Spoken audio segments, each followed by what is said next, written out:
Hello ladies and gentlemen, Katie here from Ravencroft Guitars, and welcome to the Great Guitar Build of 2022. This is my first video in the entry, and I'm not sure how many videos it's going to take, but we'll figure that out as we go along. Thank you everybody for checking this out. I know I haven't uploaded a video in a while, since the last GGBO wrapped up actually. Living in Canada in an unheated garage means that my guitar building gets cut down pretty drastically. So I only get about 2 or 3 done a year. But I'm excited to get building again, and for this year I've got something kind of special planned.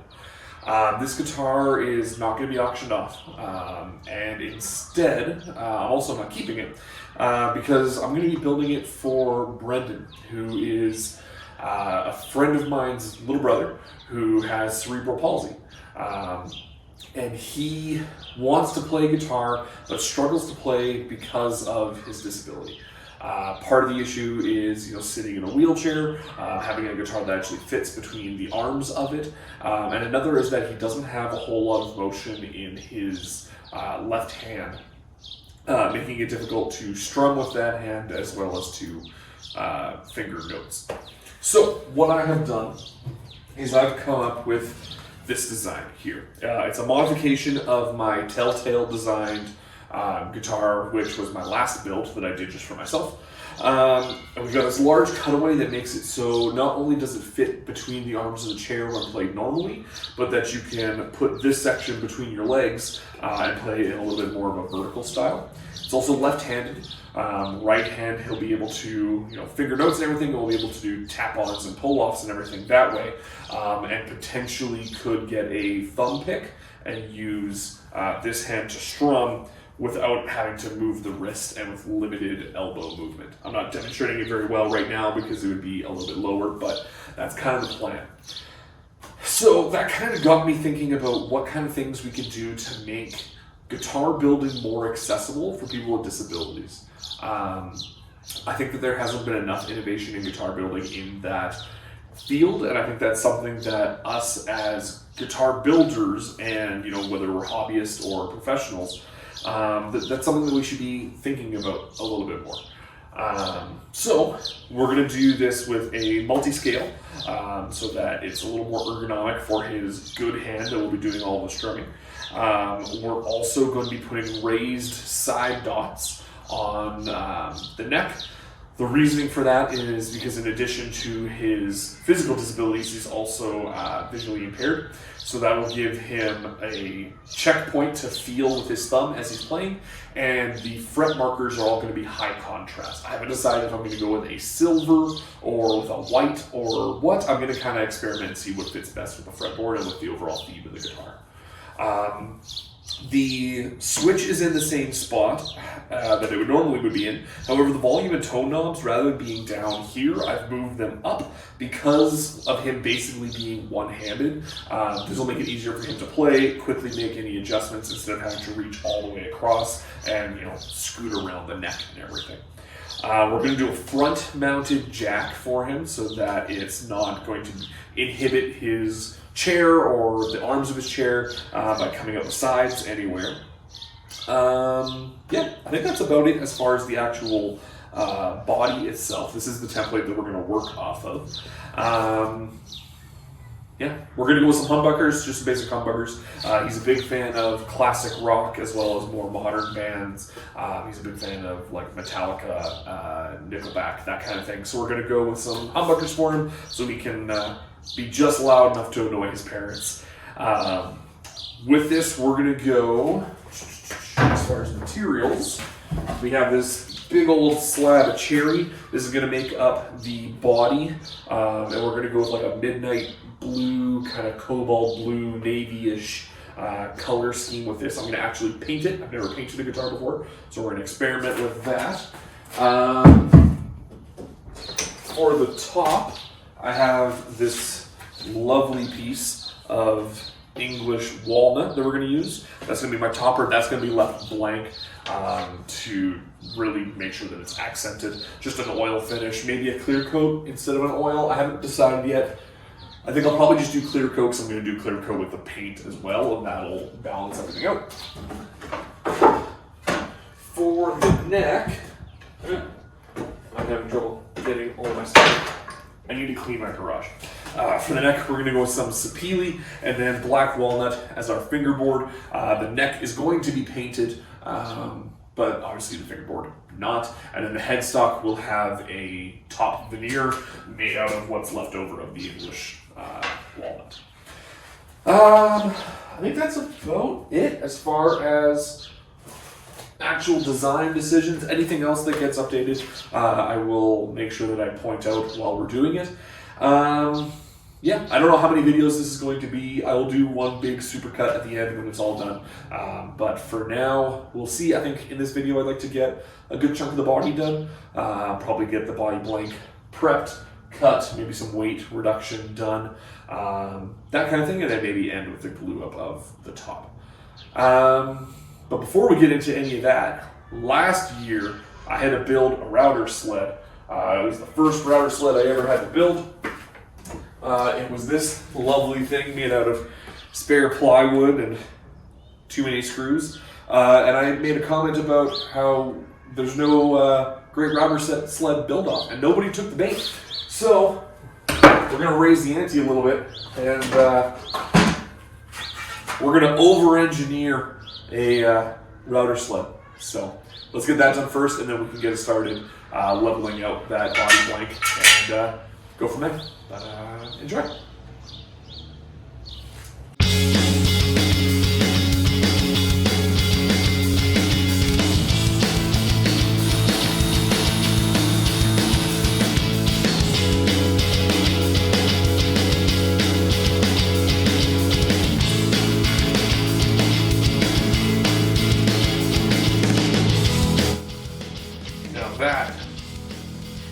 That's a router sled. Now,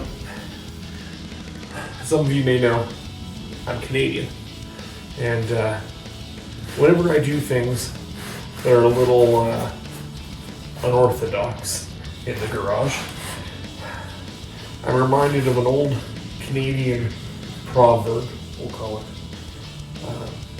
that I was taught from a very wise man that is an inspiration to a lot of Canadians. And yeah, if the women don't find you handsome, they should at least find you handy. I don't know if this is handy or not, but I'm definitely not handsome, so I hope so.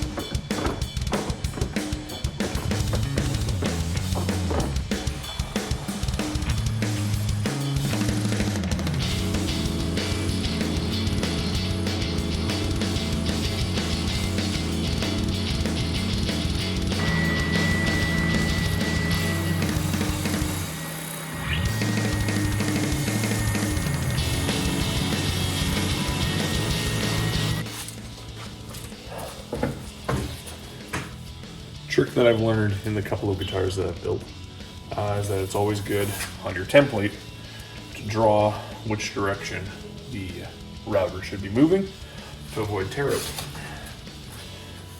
Unfortunately, this does mean that every time I need to question myself as to which way the router should be going to avoid tear-out.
So, if you follow me on Instagram, you'll have seen that the guitar gods decided to test me, and they did that by having the bearing on my router bit unscrew itself as I was going over this area here. You can't really see it from the camera angle, but on the side here, there's a good 1/8" gap on this side, and then some just straggly bits on this side. Not the end of the world. I mean, it's not ideal, but it's not the end of the world. All it essentially does for me is determine where my belly carve is going to be all on its own. I don't really have a choice in the matter now, which is fine. Not the end of the world. It also gives me an excuse to pull up my Shinto saw rasp, which is always a good thing.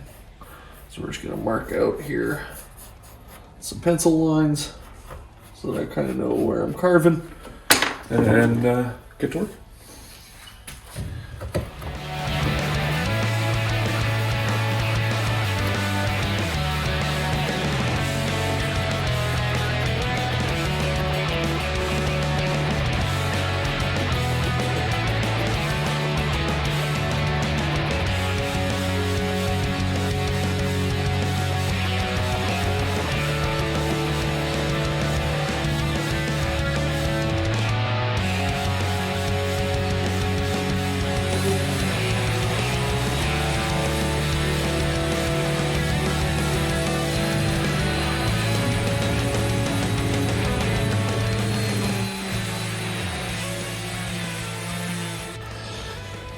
So I hummed and hawed over it.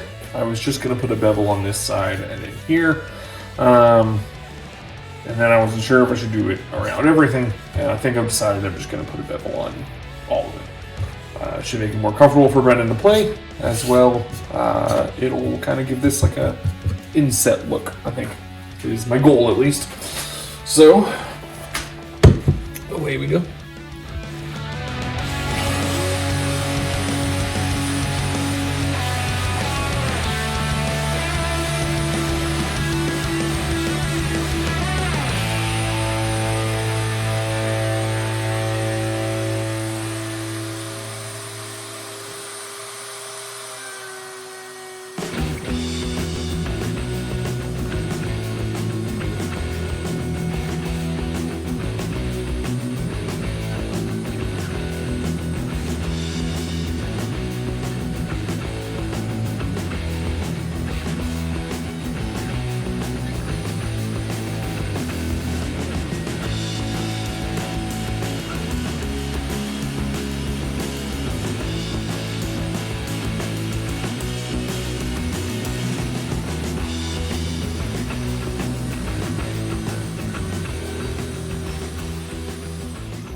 All right, well, I think that's about where I'm going to leave this episode. The body is, it's shaped. It obviously needs some sanding and everything, but it's done.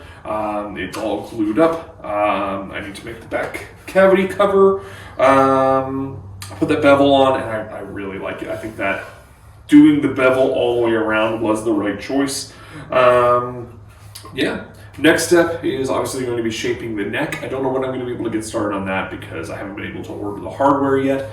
But I've got plenty of time before we need to do that.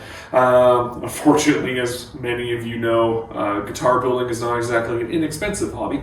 So I just have to be strategic about when I'm ordering what hardware and all that jazz. But if you enjoyed this, make sure that you follow for more, subscribe, or whatever the term is, I don't know. Make sure you check me out on Instagram so you can get all the behind the scenes photos and stuff before the videos actually go live.